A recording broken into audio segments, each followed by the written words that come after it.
Tchou! Bonjour à tous, c'est GLG et je vous souhaite la bienvenue pour votre petit JT du Geek, toujours en mode électrique. Aujourd'hui, nous plongeons dans l'univers de Neta avec le lancement de son dernier SUV électrique, le Neta L, prêt à concurrencer le BYD Song Plus en Chine dès le mois d'avril. Et surtout, n'oubliez pas de vous abonner et de cliquer sur la cloche pour recevoir une notification quand je mets une vidéo en ligne tous les matins. Le Neta L se distingue par son design élégant et ses performances impressionnantes offertes à un prix de départ de 20 800 €. Encore une fois, pour le modèle de base, si on prend le yuan chinois, qu'on le convertit en euros, voilà, vous avez compris un peu le principe. Allez, avec des dimensions de 4,7 mètres par 1,9 mètres par 1,6 mètres et un empattement de 2,8 mètres, il est conçu pour rivaliser directement avec le BYD Song Plus. Sous le capot, le Neta L propose une motorisation électrique de 170 kW avec une batterie de 69 kWh, garantissant une autonomie jusqu'à 510 km. La version EREV ajoute donc un moteur thermique de 1,5 litres,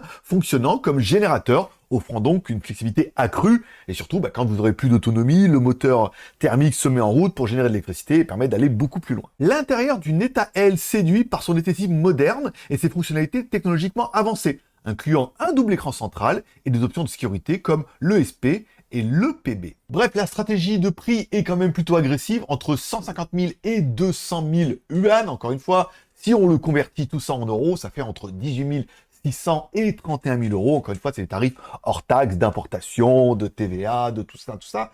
Ça reste un produit qui est quand même plutôt intéressant, bien en dessous des 20 000 €, encore une fois.